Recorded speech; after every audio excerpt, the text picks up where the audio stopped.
Good evening, ladies and gentlemen. My name's TechBan, and welcome back to this dramatic reading of Order and Chaos by Tatsuro. Chapter 11, Hard Party. Discord smiled to himself as he floated along the seas surrounding the Shivering Isles, taking in his reflection. He'd grown quite a bit over the years, to the point he was now easily as long as his father was tall. At full stretch. His horn and antler had fully come in, though his antler only had 2 points so far. His frequent excursions and magical exercise had given him a sleek, well-muscled physique. As mismatched abominations of nature that never should have existed, he was quite handsome, if he did say so himself, especially now that his face had lost the baby fat and was getting just the fringe of a white beard. He was sure one day it would grow into a full-length, fledged goatee that would give him the perfect "I am evil" look. But for now, he was happy with the small tuft that gave him the "I'm suave" look, according to the Dark Seducers. Thinking of the denizens of Dementia, Discord had come to understand why he was drawn more and more to them, as his increased physical and mental maturity had led to the women among them making certain offers he surprised himself by refusing.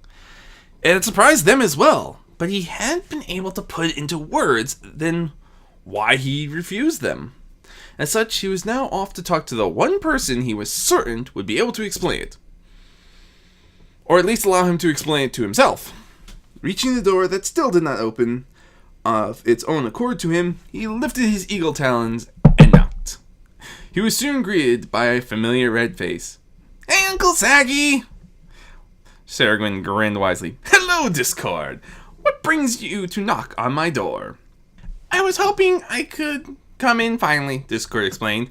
"I need to wrap my head around a few things, and I figured your place would be the best place to do so." Saragwin chuckled softly. "I'm not sure why you think my realm would be conducive to clear thought." He paused as a thought struck him. "Then again, one of my pleasure pockets might work. Still, what I said before stands. Do you know what debauchery is?"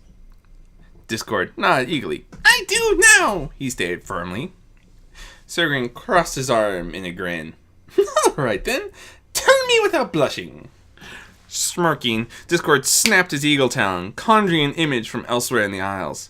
"It's what the Dark Seducers have been driving the Golden Saints crazy with ever since I modded their armor." Saragwin burst into pearls of laughter. "Very clever, young Chaos Bringer. Come into my realm at will now. I believe I know just the one to take you to for your contemplation." Resting a hand on Discord's shoulders, he guided him through the door.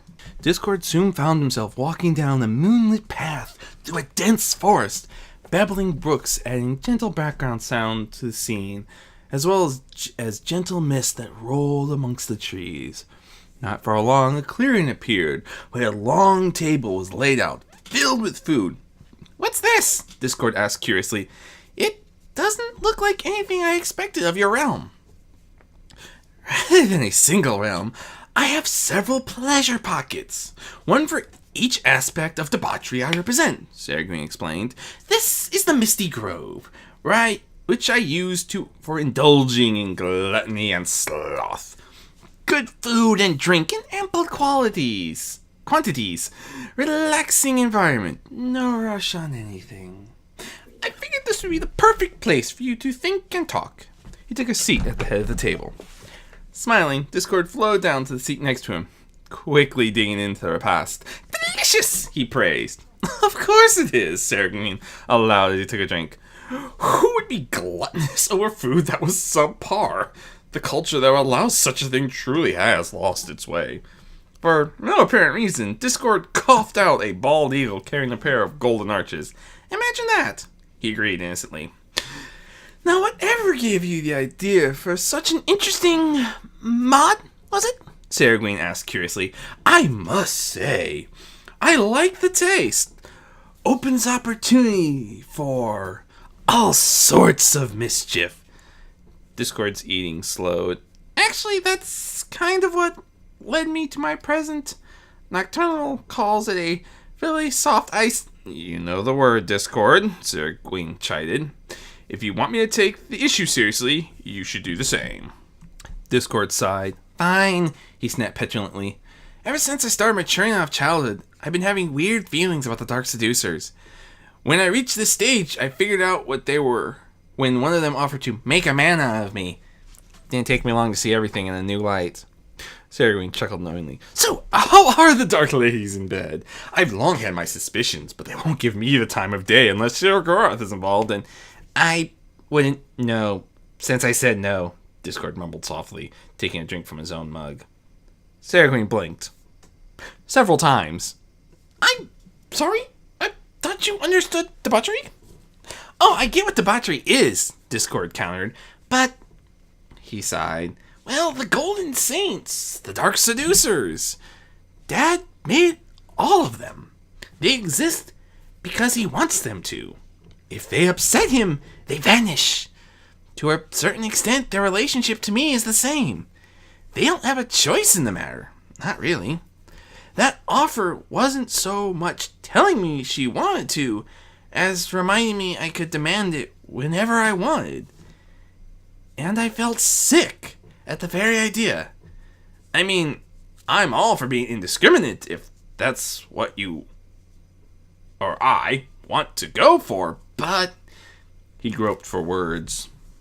Saragin reigned over the darkest aspects of human psyche. Aspects that were common to the psyches of nearly any other type of creature that could think. Not only did that mean he was intimately antiquated with the darkness and what could drive a creature to it, he also recognized the morals that would prevent a creature from embracing them. Normally, they were what he worked against to lead mortals to his path, but for his nephew, he knew he should only identify it. It would feel like you were taking advantage of them, he explained. Yeah, Discord confirmed. That's it, that's the words. I don't want to take. I want to be given. He slumped back in his chair. I feel so... I don't know what I feel. What kind of child of madness am I that I'm like this? The good kind. A soft, feminine voice spoke from the trees. Discord nearly leapt into an overhanging branch as Saragween turned to face the figure that entered. Oh, Ramina. I forgot you scheduled the grove for today. If you like, we can take our discussion elsewhere. That won't be necessary, Ramina countered softly, stepping into the grove as her brown robe swirled around her. Her pale face glowed in the moonlight as she walked up, her golden eyes soft. That is, if I may join you? After a glance at Discord, Saragween beckoned her forward. Much to both their surprise, she sat down next to Discord on the long side of the table. Forgive my confusion, Discord spoke up dubiously, but last I checked, you ran from me in fear at the sight of me. I apologize for that, Vermina allowed. I reign over dreams and nightmares, and at times I encounter some prophetic ones. I saw some visions of what you would one day be capable of, and what you would bring to Arbus, and it terrified me. Seeing how many of the Daedric princes were falling into your sway made it even more terrifying. I acted foolishly. Quite alright, Discord responded consolingly. I am rather terrified, if I do say so myself. But what changed your mind? My visions implied that somehow you would one day be able to alter even the princes on whim and thought, Vermeer explained. Patently absurd, but terrifying, especially when I knew nothing of your motivations, she smiled softly.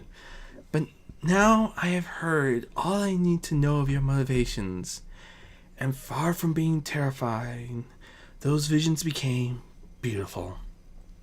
Visions I want to come to pass. Saragween chuckled. So, what was it he said that put you under his sway like the rest of us? I don't want to take, Vermina quoted. I want to be given. She turned to Discord with a warm smile. For all the power you might have, and how much you enjoy toying with anyone on a lower level than you, which may one day include all of us, if my visions are true. Those two sentences show just how much you care. She slowly reached a hand up to Discord's cheek. And if you allow it, I'd like to give you something. Discord knew his physiology, if it could be called that, was pure manifested magic and chaos energy. He had no blood, no physical heart, no glands. Yet, knowing this, he found his pulse turning rapid, his cheeks flushing, and his lion paw pads breaking into a sudden nervous sweat at the touch of the Lady of Dreams and Nightmares. Okay, he stammered out softly. Smiling, Romina leaned in and gently pressed her lips against his. Mortals spoke of a true kiss as the first step of how two living beings might come closer to becoming one. And that in a kiss, one reveals one's true self. For mortals, this was merely poetry. For Deja and other beings of the sort, it was much more factual, as Discord was discovering. As lips touched, their auras connected, and he found Vermina's soul, very soul, laid bare to him, showing him everything she was beyond any and all changes she might ever make to herself. He saw everything she ever was before, and everything she was in the moment, and everything she might yet be. Inside, he knew that she was seeing the same thing in him, and he found himself enthralled. After time, the pair pulled back from each other, Vermina gasping for air, despite not needing to breathe. Anuel and Cyrus, she swore breathlessly. The visions barely told a fraction. She looked into his eyes, her own glowing with fond warmth. Discord struggled to control himself. If that's what a kiss feels like, he muttered in wonder, what does it feel like to go further? Vermina coached throatily. When Discord nodded, her smile widened. Perhaps Saragween can give us some privacy to find out? Chuckling softly to himself, Saragween stood up. Just clean up before you leave, all right? He asked hopefully. No promises, Discord called back as the prince left his own realm. Minor narrator notes, two of them actually. One, there is actually an image to what the Dark Seducers and Golden Saints look like. I will not be including it here. If you want to see it, you gotta go read the story. I mean, you should go read the story anyway, because it's really good. I may not quite do it the justice your imagination will. But trust me, it'll be worth it. And side note, the morals to morals thing, that's actually in the story. That's where I think I caught another one. I swear, he's pretty good about it. And that's mostly because I think the other Sans, who's one of his frequent commenters, catches that stuff. But, yeah, that's another one of those oops moments. Whew. That was actually a really weird chapter because I'm not particularly good with female voices.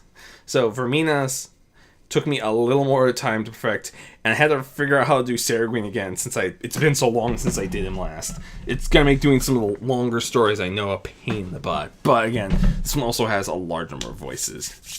Whew, about a third of the way done, folks. Almost there. In the meantime, my name's Tech Ben. I wish you all good luck, good hunting, and safe travels. See you in the next one, my Manaditos.